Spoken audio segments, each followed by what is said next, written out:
지난주 말씀이 뭐였느냐면 참 그리스도인의 성품 기억하시죠?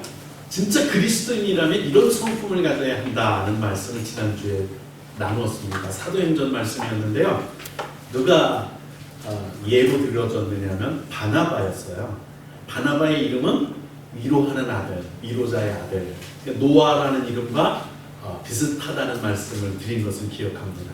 그러면서 바나바가 위로하는 사람, 권위하는 사람, 권한다, 위로한다 이런 말씀을 하면서 이런 권위하고 위로하는 바나바와 같은 성품을 가진 진짜 그리스도인, 이런 성품을 가진 후영교회 이런 분들이 많다면 후영교회가 천국이 안 될 수 없겠다 이런 말씀을 드린 것을 기억합니다.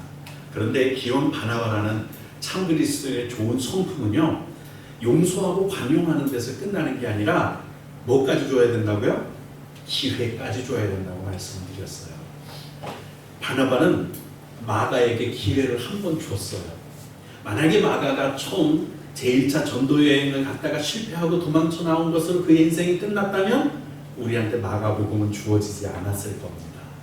그런데 바울이 그렇게 반대를 했어.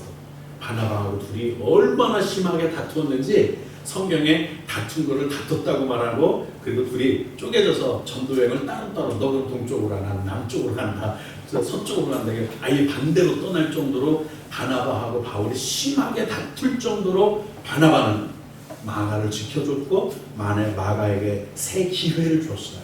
그랬더니 마가가 마가복음을 쓰는 마가가 되어버렸단 말이에요. 진짜 그리스도인이라면 이런 성품을 가진 사람이다 이 말씀 다시 오늘 상기하면서 6주 전에 제가 넘기지도 않고 계속했네요.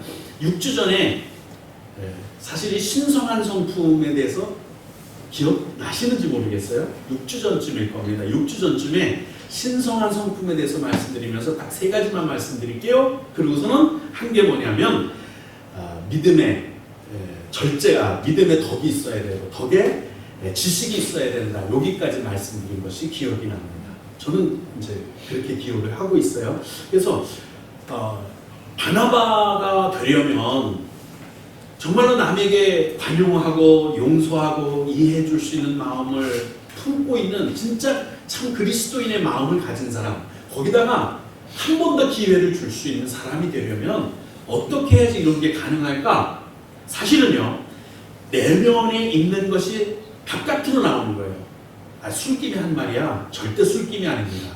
이미 잠재적으로 그런 생각을 갖고 있었고 이미 잠재적으로 그렇게 마음 먹고 있었기 때문에 그것이 언뜻 말로 비춰준 것이지 아무 생각도 없는데 술김에 그렇게 나온 말은 없어요.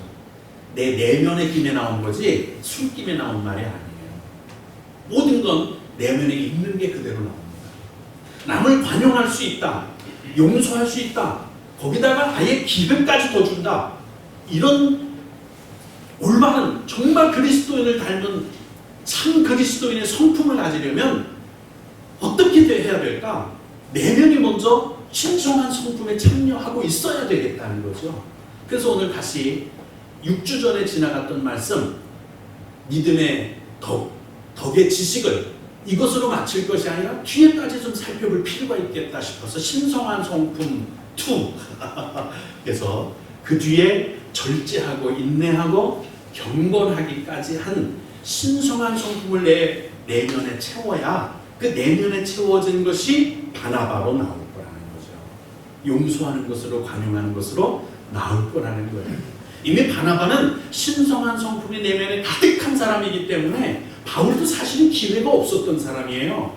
스데반을 죽인 사람이거든요. 예수 믿는 사람들은 다 잡아 죽이겠다고 하던 사람입니다. 예수를 믿는다고 해도 주변에 사귀겠다, 친구해주겠다, 내가 너와 함께 기도 동역자가 돼주겠다고, 너와 함께 예배해갔다는 사람이 아무도 없었어요. 그런 바울의 손을 잡고 제 사도들에게 찾아가서 이 사람이 변화됐으니까 우리 예배 일원으로 받아주십시다 한 사람이 바나바예요. 그 안에는 이미 신성한 성품이 가득했기 때문에 그 신성한 성품이 위로하는 자로, 용서하는 자로, 관용하는 자로 오히려 기회를 제공해주는 진짜 그리스도인으로 재탄생, 그런 성품을 가진 참 그리스도인이 되는 거죠.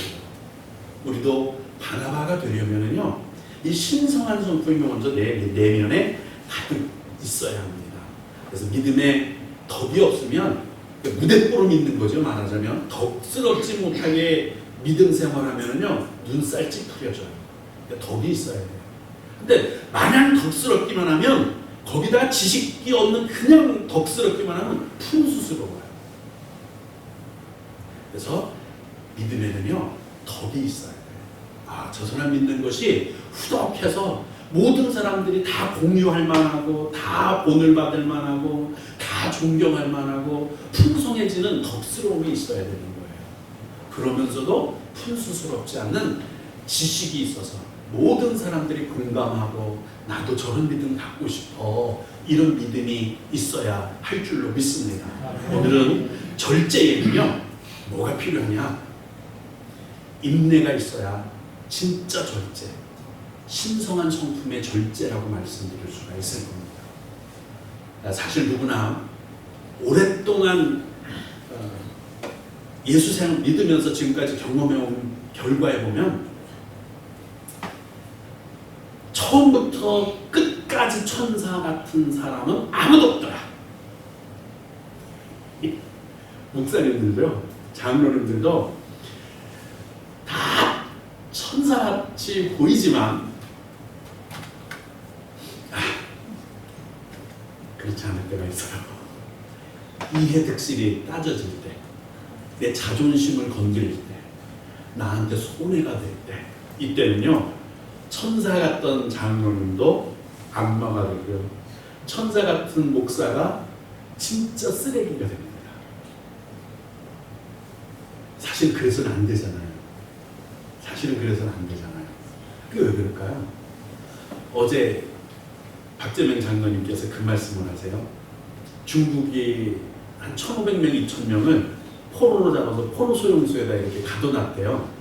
중국이 이렇게 이제 중공이죠, 말하자면 가둬놨대요. 그 안에는 선교사도 있고, 목사도 있고, 신부도 있고, 주류들도 있고, 일반인들도 있고, 여럿이 있는데, 물자가 충분하게 수용소에 공급될 때는요, 자치 단체를 구성해서, 자치 조직, 정부처럼 조직을 구성해서 공평하게 나누고 다 이렇게 잘하더라는 거예요. 근데 물자가 딸리고 먹을 게 없어지고 그러니까요, 사람 사는 세상이 아니라 말 그대로 지옥 같은 수용소가 되더라는 겁니다. 사람은요, 성경에 보면 만물보다 더 부패한 것이 사람이라고 했어요. 이 신성한 성품을 소유하지 못하면 언제든지 악마 같은 모습이 표출됩니다. 살인하고 사형 언도를 받은 사람들 이야기를 들어보면, 그 교도소에 이렇게 선교 가시는 권사님들, 장로님들, 목사님들 이야기를 들어보면 사형 언도 받은 사람이라고 처음부터 끝까지 다 악마냐? 그렇지 않더라는 거예요. 평소에는 그렇게 순하고 양같고 오히려 이렇게 숙기도 없고 부끄러움도 잘 타고 그러는 사람들이래요. 그런데 욱하는 성질을 못 이겨서 순간에 그런 실수를 한 사람들이 대부분이랍니다. 물론 지존파 막가파하는 사람들도 있겠지만, 부패한 인간의 본성은 언제든지 자기한테 불리하면 악마 같은 성품, 죄성이 드러나는 거예요. 그래서 예배드리고 나서, 찬송 부르고 나서, 기도하고 나서 은혜 받았다, 감동 받았다 그러면 얼마 동안, 아니 하루 동안은 천사가 될 수 있어요. 그런데 그렇지 않을 때는, 짜증이 날 때는, 일이 제대로 풀리지 않으면, 사람이 내 마음대로 안 되면, 생각대로 일이 풀리지 않으면 그냥 짜증이 나면서, 화가 나면서 분노를 폭발시키고 어디다 화풀이할 데 없나, 이거 찾는 게 우리 그리스도입니다. 성도, 우리 모든 사람들입니다. 근데 진짜 그리스도인이라면 어떤 이런 인내하는 중에 절제하는 중에 인내가 있어야 되는데, 어떤 정도냐면, 오해받아 보셨어요? 혹시 시련을 당해 보셨습니까? 이 질병도 시련일 수 있고요. 일이 잘 안 되는 것도 시련일 수 있어요. 내가 마음먹은 대로 안 되는 게 시련일 수 있어요. 사람들이 내 생각대로 다 내 맘 같지 않잖아요. 이런 것들도 시련일 수 있어요. 거기다가 오히려 내가 하는 일에 달거는 사람, 이런 사람, 핍박하는 사람이 있어요. 내가 잘하려고 한단 말이에요. 그런데 비아냥거린단 말이에요, 사람들이. 그런 중에도 용서하고 관용하고 이해해주고 품어주고, 아니 너는 아직 어려서 그래. 내가 인정해. 너의 수준은 그거지만 그래도 언젠가는 예수 닮아올 때가 있을 거야. 그렇게 절제하고 인내할 수 있는 그런 마음이 있으십니까? 그게 바로 신성의 성품, 하나님의 성품에 참여하는 내면이 되어야 한다는 거죠. 그래서 절제할 때는요, 그냥 절제 참는다, 그냥 막무가내로 참는 거는 의미가 없습니다. 참는 거는 올무에 걸린, 아프면 짐승들도 참을 줄 알아요. 참을 줄 알아요. 우리 사람이 참는 것은 거기다 이성적인 인내가 있어야 할 줄로 믿습니다. 그래서 신성한 성품의 인내란 뭐냐? 온갖 감정을 절제하면서 버텨내는 것, 이건 당연한 거예요. 그러면서도 믿음을 계속해서 유지하는 것. 내가 이런 절제하는 중에 인내하고 기다리고 끝까지 참으면 하나님의 역사가 일어난다. 하나님이 도우신다. 이걸 기다리는 거예요. 이게 바로 절제하는데 인내하는 것, 절제에 포함된 인내인 줄로 믿습니다. 요 야고보서 1장이 이걸 잘 설명하고 있거든요.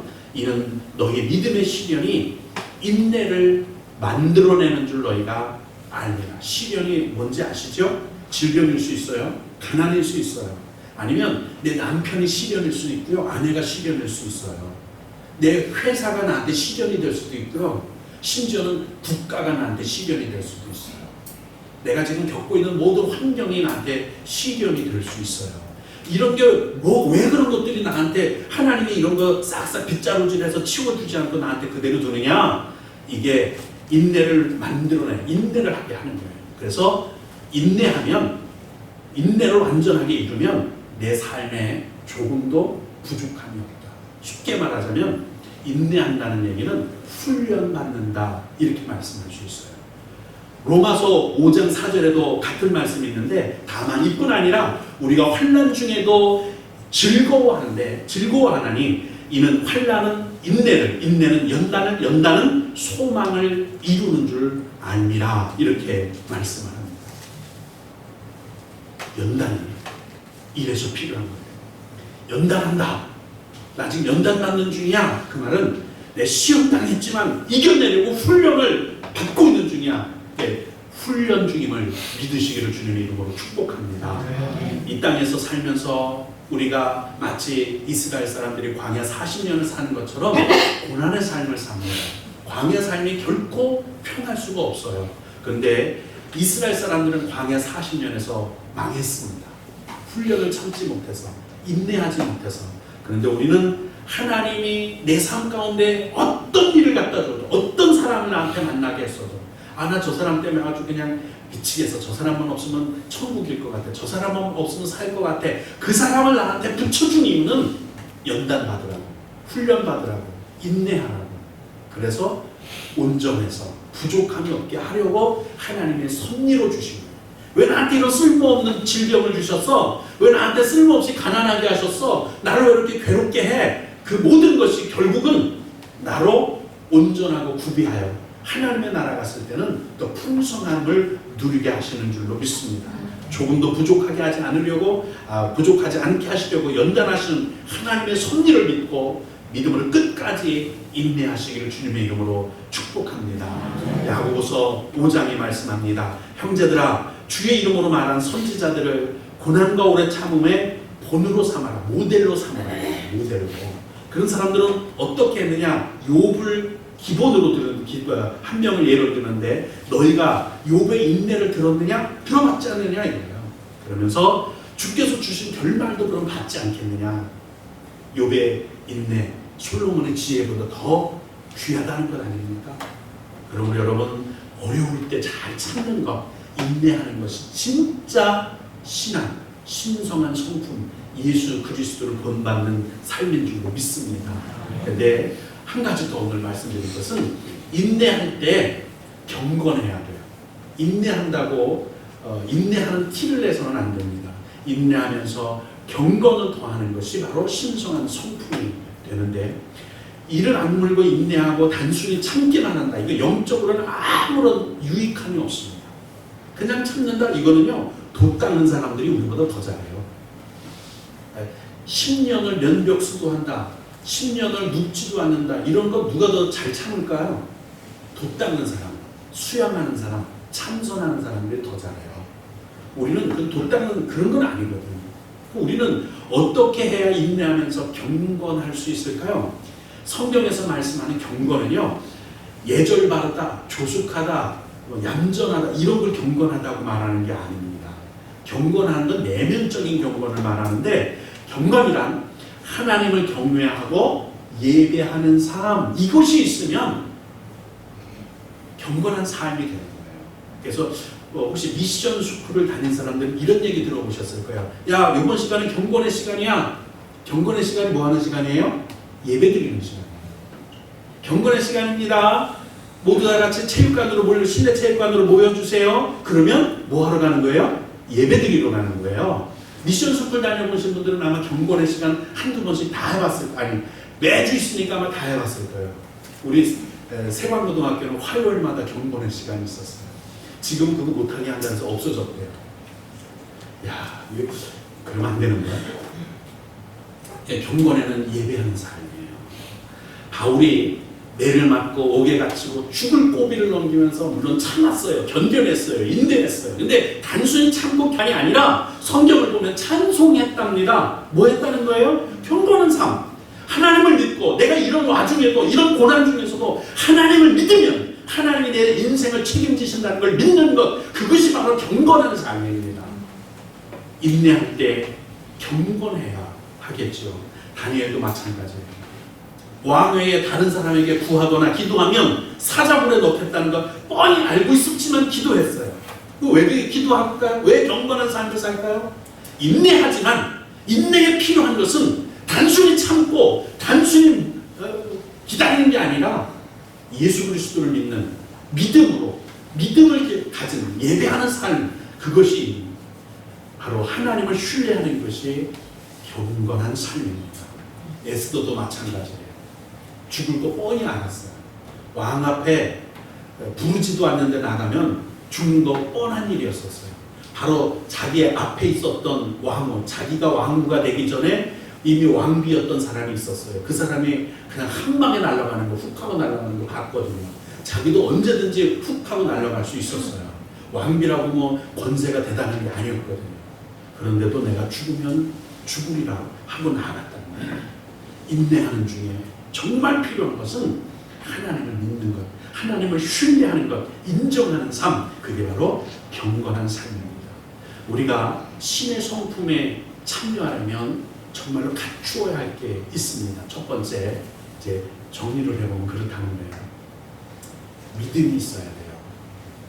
많은 사람들이 믿음 없이 살아가요. 그래서 부평초처럼 떠도는 거예요.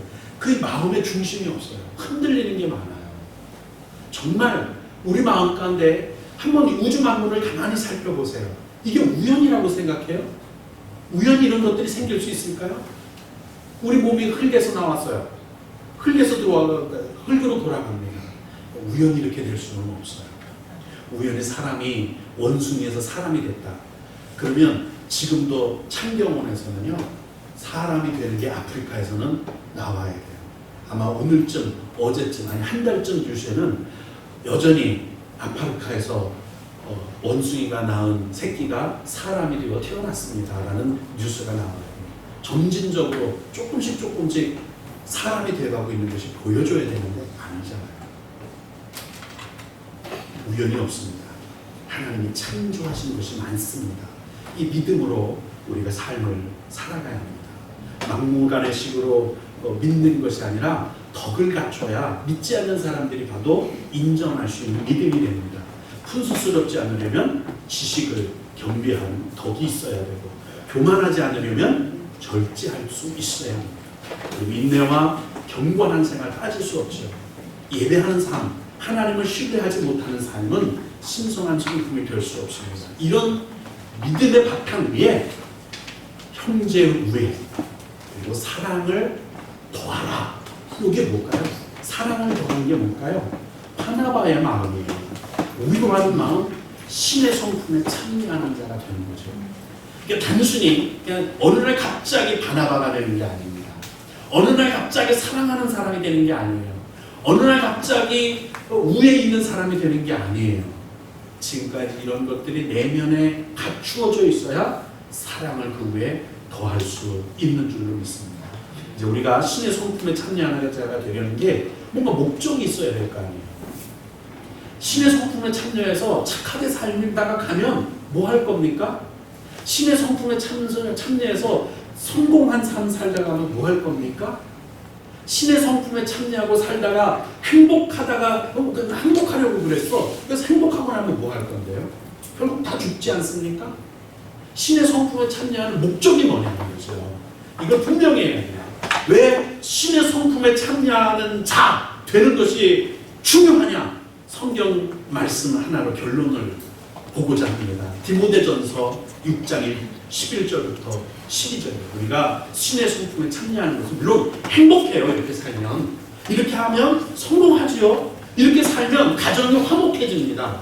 뭐든지 형통해요. 근데 그게 진정한 목적일 수는 없어요. 진정한 목적은 오직 너 하나님의 사람아, 신성에 참여한 사람아, 의와 경건과 믿음과 사랑과 인내와 온유를 쫓으며 믿음의 선한 싸움을 싸우라. 이게 바로 신의 성품에 참여하라는 거 아니에요?